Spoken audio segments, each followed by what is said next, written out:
ladies and gentlemen, and welcome to Cat Talk here on GreenCountyHeraldOnline.com. This is Russell Turner. I'm here with my good friend Nick Chatham, and we're ready for another episode of Cat Talk. We're in Coach Scott Bray's office today. There's some important stuff going on in the library, so we had to change venues. But Nick, another great week here at the school.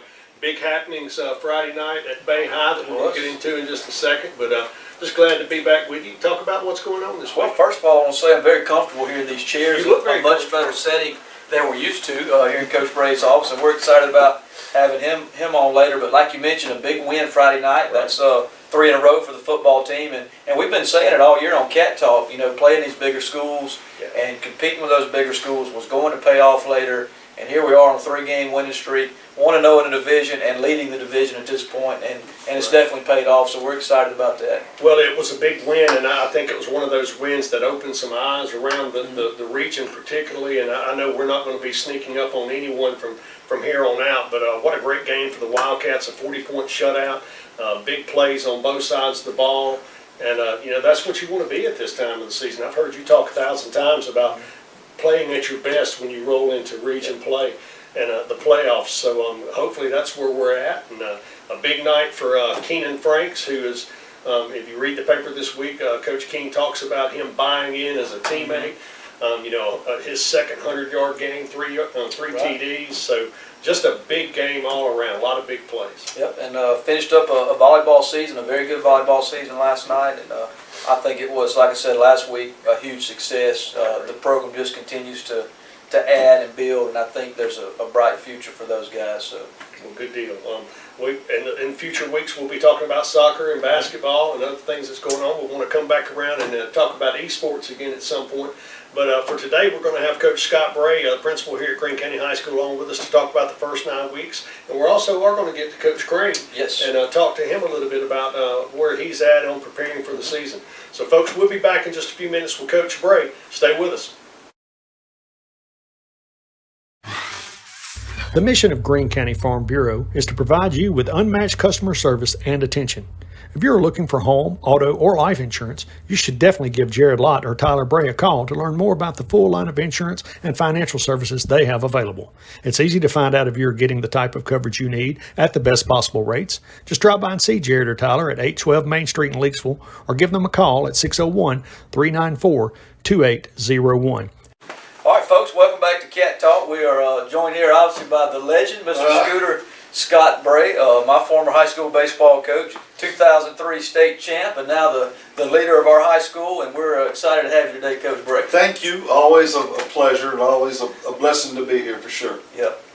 Well, how many years, remind me, how many years? Well, I've been in Greene County School District now 22 years. You and I moved back at the same time. Same time. 1999 I came was my first year, and this is my 19th year in administration. 5 years as an assistant principal, and then this is my 14th year as the principal of this awesome high school. Good deal. Yeah. So, well, he's a great example. When Greene County gets their hooks in you, they keep you, don't they? Yeah. I've loved every minute, honestly. It's been a great thing for me and my family. It's been a beautiful ride, it really has.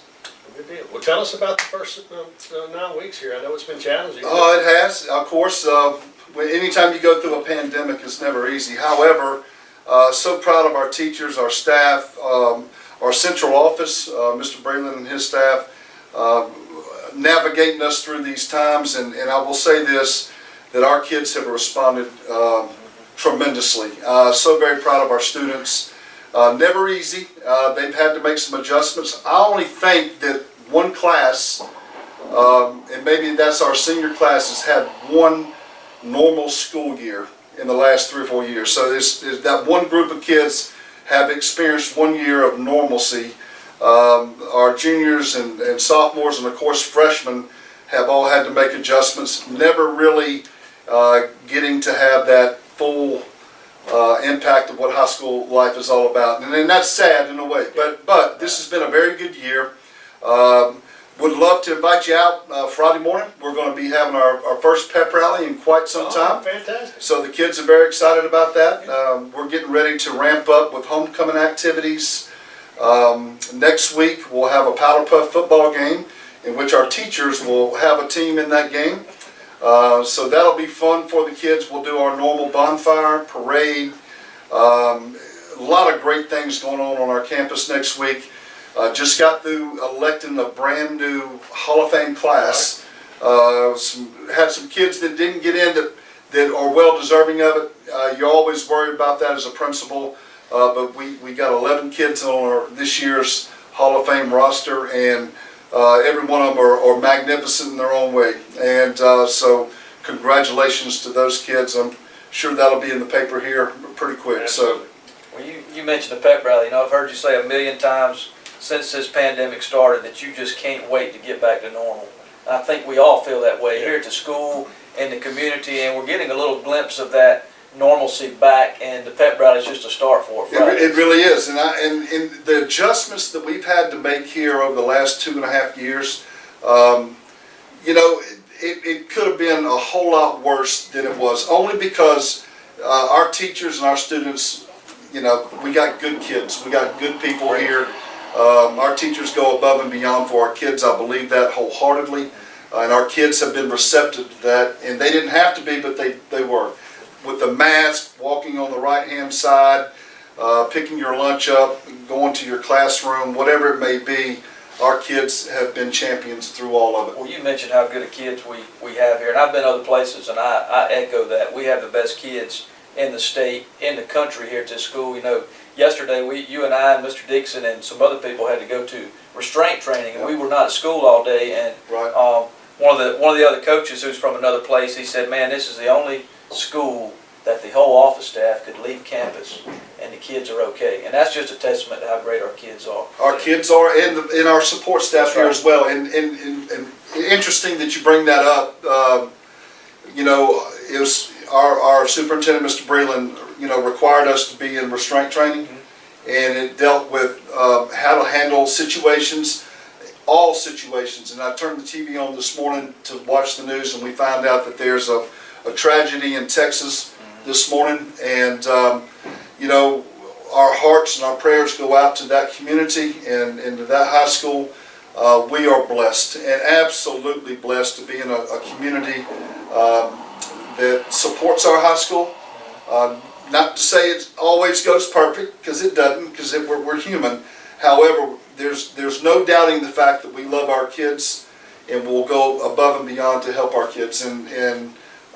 So with that being said, so blessed to be here. We are. Absolutely. Yeah, we are. Well, and you know, we could dive into this all day. Obviously, there's probably some more challenging times coming later this semester when things get cooled off and more people move inside. You know, we may have to deal with some of the COVID issues again, but I do think the kids are so resilient in how they approach things, and you know, and I think that's just a testament to our young people. I think sometimes we overlook how resilient they can be. But Absolutely, and you worry about, you know, it feels like we're on our way out of this strand, but is there another strand there waiting? And if it is, I believe with all my heart our people are prepared for it, and our school is, and we'll try to give them the very best high school experience we possibly can. And I appreciate our parents. Our parents have been very supportive of the things we've had to do to try to keep their kids safe from this virus. And it's not easy, because you want your kids to go and experience the same high school experience that they had back some time ago. And in this particular case, it's you know, it hadn't been the same. However, we're trying to make it as good as it can be. Gotcha. Yep. And you mentioned, you know, the county office and the school board, they've had to make tough decisions during this time that you can never be prepared for. Nobody expected a pandemic to hit us like this, and they've made some tough decisions, and you've had to make tough decisions, but I think we're coming out of it, so it's exciting. And there are no right answers. No, I mean, you look around, there are no right answers. People do it different ways. Different people have different successes and failures, and you know, it's just been a challenge because nobody has the playbook. Well, our government's had the same problem. You know? And the thing about that too is the decisions that we sometimes make are not the popular decision. Yeah. But you can rest assured it's made out of love for our kids. Yeah. And trying to protect them. And sometimes, you know, quite frankly, we make decisions in this situation that just, you know, might not be the best, but they're the best we can make at that time. And I fully believe that from everybody that you've been talking about, I do think that's the approach we've taken. We're making the best choices that we can at the time. So, And I've heard you talking, you might not want to mention this, but and we can cut it out if you don't want to, but you've talked about the checklist you go through before every decision that you make. Yes. You want to walk us through that a little Well, bit? it is, and I guess my philosophy may be different than other administrators. I don't know. All I can do is be me. But every problem that we deal with it's important to me that I make a good, sound decision, because it's going to affect this student, whatever that decision may be. It also is going to, the students, number one. Number two is the teacher. Number three is our school as a whole. Number four, our superintendent and our school board. And lastly, but surely not least, is our community. And so when a problem exists and comes about, I try to take all those 6 or 7 items into play before I make that decision, because you know, we live in a great community that supports our school.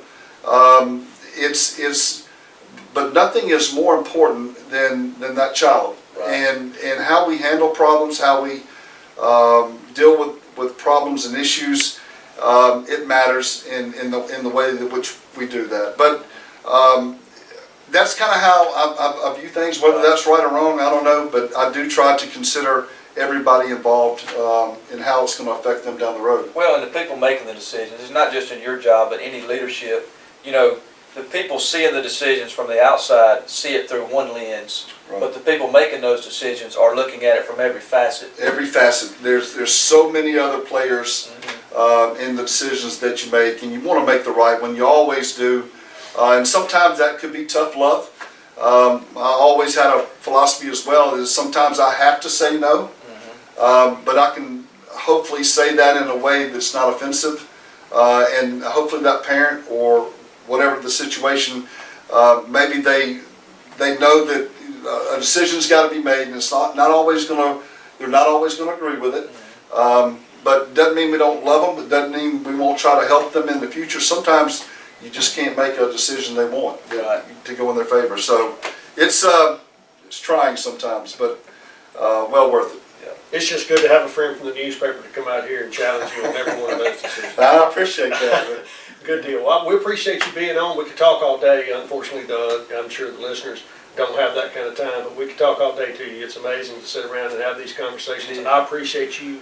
Let me say this on that deal as well. We appreciate this for our kids and for our school, and our parents and our fans out there, that they are interested in that. To me, it's always awesome to see. Case in point, we go to Bay High last Friday night. Big win for our football team, but we traveled. And in most cases, we will bring more fans on the road than the home team will have. And I think that speaks volume for our Wildcat Nation and our fan support. And they love the Wildcats, like we all do. But it's good to see that. Good deal. Thanks for being on. We'll have you back on at some other point and chat about some other things that are going on out here. Nick, we'll be back in a few minutes to talk to Coach Crane. And folks, stay with us. Here's a scenario. Work has sent you cross-country. You drive 2,000 miles, eat something that resembles food, and seal the deal with a room full of strangers. Now you have a big old check, which means you hold in your hands the future of your company. But wait, you have the Singing River Federal app, which means you and thousands of others like you can bank wherever you are. So no more worries, except for whatever you ate. Singing River Federal, the better way to bank, wherever you are. All right, welcome back to Cat Talks, folks. We're joined today by our head boys basketball coach, Coach Branch Crane. And as you can see, we have him on to talk about the upcoming season. He brought his popcorn. He is channeling his inner Lane Kiffin, and he says, get your popcorn ready because it's going to be a great season for the Greene County Wildcats. So, Coach Crane, tell us a little bit about what's been going on with you and your basketball team. Well, it's been kind of good this year because I have more time, not doing football and baseball anymore, and so just for the first time in my professional career devoted to one sport has been a real adjustment just for me personally. Sometimes I'm like, what am I supposed to do with all this free time? And so it's good and bad, but we've been in the weight room 3 days a week lifting, something that we haven't been able to do in a while around here, and doing a lot of, I got 5 guys in the gym right now, and it's kind of unique because last year we had 5 guys also that didn't play football, but 1 was virtual, 2 were freshmen that ended up deciding not to play as the season went on, and so really you were down to 2 guys by the time you tipped off. These 5 guys we got now are all upperclassmen, 3 seniors, 2 juniors, and so if we go into that first week Perry Central and football's still rolling, we'll go roll the dice with these 5 guys, and you know, it'll just be me and my assistants on the bench. So it's been good this preseason leading up. It's been a little different, I guess. Well, I should have gave Russell a little background on Coach Crane. You know, he came to us, what is this, your 4th year, I think. 4 years ago he came to us, fresh out of college, first-year teacher. He hails from East Central. I'm kind of ashamed to say that, but he's from East Central. And his first year here, he was, hey, I'll do whatever you need me to do. He coached baseball, basketball, and football. I think you said, how many bus trips did you make that year? 71. 71 bus trips he made for our athletic programs that year. So he's a trooper, man. I'm just impressed that he kept up with it. Well, he's a math guy too. That's true. I can count. He's a math guy too. Well, I do now. I've been fortunate enough to spend a lot of time talking with him over the years on cafeteria table and in classroom and elsewhere. And I'm excited for you. I told you this last year. I think you being able to focus on basketball is a good thing. And you've got some good kids out there. And I really hate to put pressure on you, but I expect our basketball program to really take a big step forward again this year. And I'm excited about that. And it's good that you've got kids out there that you're working with now. But we've talked about it 1,000 times about sharing athletes. So you know you've got some kids that are coming too, and then when that happens, you've got to get them into the mix. So when does season kick off? Our first game will be November 11th down in Perry Central. I think that's a Thursday. I think it's 5 weeks from tomorrow. Okay, so that's your first official game? That's our first one. Girls start a little bit earlier. They do some jamborees Right. toward the end of the month, but we don't really kick it off till November. Well, I wanted to talk about that sharing athletes thing. You talked about it a little bit, but talk about how that works out and what you expect out of those. Well, it's a challenge. Me being one of those guys as well, like Nick was just saying, I just left college a few years ago, so that means I just left high school not that long ago either. Right. So I remember going straight from football to basketball, and I had to make that transition every year. Right. And you know, we're in the same boat that a lot of other schools are in. This is not, we're not special. A lot of people have to do this, and so as coming from a football player standpoint, for them it's playing your way into shape. It's and from a coach, it's not throwing them out there too early for too long. And that's the really good thing about this year's team is we got so much depth. I guess we built depth last year through COVID, losing different guys throughout the year allowed us to bring some depth. It also helps that we only lost 2 seniors. We had 3 guys transfer in, and we have a big freshman class. So it's kind of all the pieces have just kind of fallen in together this year, and we're really a deep team. Me and Coach Moore was just sitting down over the weekend and kind of looking at, all right, who's our starters, who's just JV, and you're talking about we'll dress 12 guys for varsity for as of right now, and none of those are freshmen, and any of those 12 guys could get in at any second. And so managing those football players early on is crucial. I think the word is loaded. That's what I'm hearing. That's what I'm hearing is loaded. You know, you mentioned Coach Moore, and we're planning on having him later. You know, he's very similar in the sense that you were when you got started in terms of being involved with everything, and that's what Kalen is. He's a coach at just about every sport out here, I think. That's right. And here's why that happens. When us as head coaches see really good quality men out there that are able to do it, we grab them up. That's what happens, and that's what I love about Branch. You know, like I mentioned, he was my assistant coach one year, and to be honest with you, he'll tell you this. He didn't know much about baseball, but man, he didn't skip a beat, and the kids loved him. He works hard. Whatever he does, he's going to do his best. And like I said, the kids love him.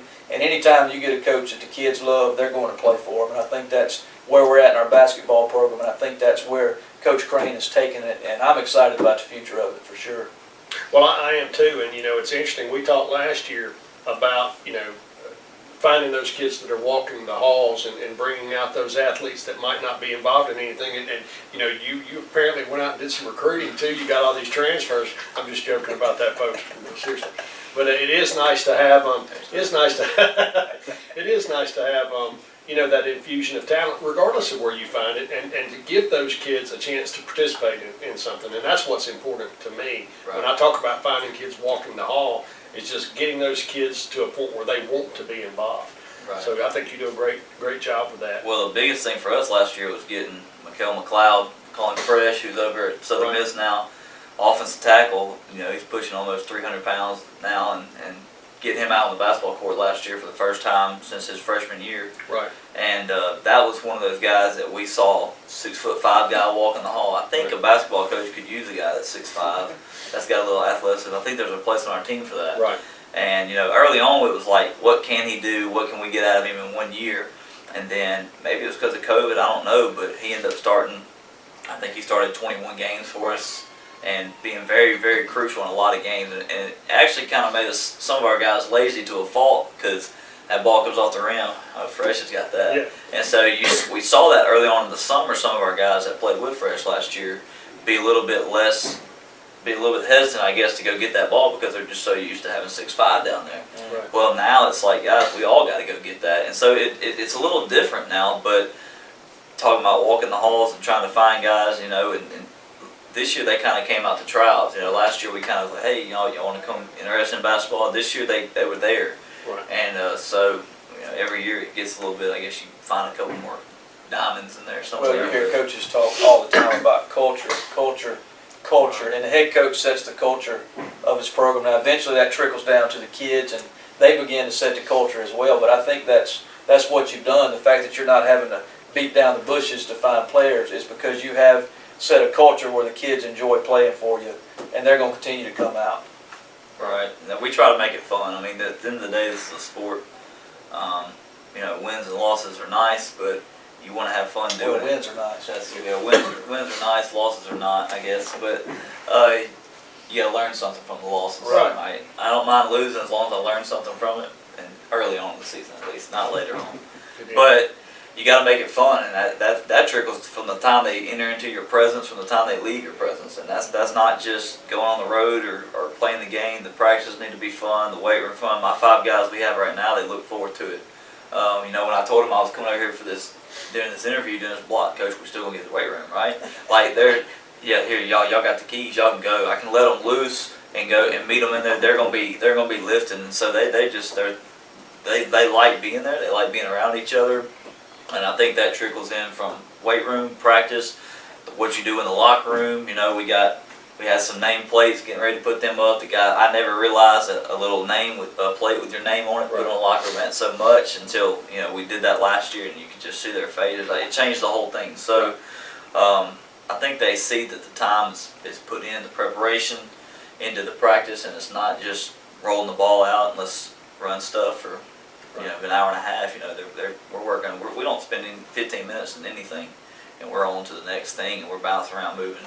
You know, one of our guys told me the other day, he said, Coach, I never know what to expect from you. I said, well, I like to think I'm kind of consistent. He said, well, that's not what I'm saying. He said, I know when we lift or when we're going to the practice court or whatever we're doing. He said, but when we get in the gym, I know you got something for us, but I don't know what it's going to be, and I'm excited about it every day. And so, and that's what it is. And you brought up Coach Moore earlier, and he's a big part of that. Me and him sit around a lot and talk about, you know, different things. What can we do if we're struggling on something in a game? That's more in-game, in the season kind of stuff. But if we're struggling at something, what's a drill we can do to fix that? Or, you know, so, you know, and like I said, the culture, our guys work hard. I think it starts at the top, but it don't end there.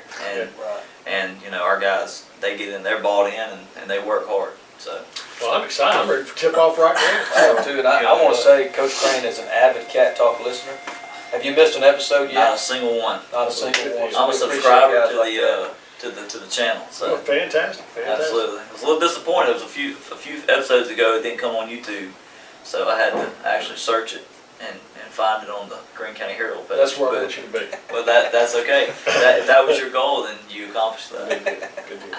Coach, anything else for me? Well, no, I just, one other thing I wanted to bring up, you know, we have a fantasy football league here at the high school. And I just wanted to get your take on, like, what's your record right now in the league? Well, I've been in this league for 4 years. I've won it a handful of times. You know, a lot of people like to live in the present. Right. But I'm going to use baseball, and I'm gonna live in the past because that's what America's pastime is. So I believe I am the defending champion Well, getting back on track. of this league. Well, folks, I just want to say this. Some folks live in reality, and some folks live in fantasy, and fantasy football being what it is. Anyway, don't worry about it. I know who's won in the past, and you don't have to explain that. Apparently, he's got an upper hand. So This year he does. Yeah, I've been working on getting ready for the season, Mr. Russell. and I appreciate that, Coach. I really do. I do really appreciate you being an avid viewer, and I appreciate you being on here today, and I'm excited about seeing your kids play again this year. Absolutely, I appreciate it. Thank you. All right, good deal. Well, folks, we'll be right back. Nick will be here with me, and we'll wrap things up. Stay with us just for another second. If you've suffered an injury and are seeking justice for that injury, you don't have to leave town to find a personal injury lawyer. You need to call Joe Beard with Beard and Stewart's Attorneys at Law. Hometown lawyers helping hometown folks. Give Joe a call at 601-394-5900. And remember, go Cats, go. All right, folks, we're back. Appreciate y'all being with us this week. We've had a great time today on the all-male version of Cat Talk this week. Yep. It was great to have Scott on, Coach Bray on with us. He and I have been longtime friends, and like he said, we came on basically. I moved back to Greene County in '99, the same year that he moved here, and we've actually got some programs going on this year with the anti-litter program that we talked about last week. That come out of that first year. The seeds of that were planted that year. So great friends with him. We go at each other on a regular basis, but a lot of fun having him here with us today. And Brant's, gosh, what a great guy.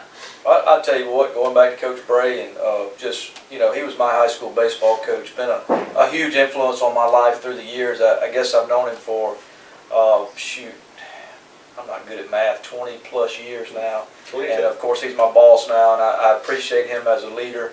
A lot of times, like we talked about, leaders get a lot of negative publicity, but every decision he makes, I know, is for the benefit of this school, and there's no doubt about that. And he's a great leader. And talking about Brants, man, what an impressive guy.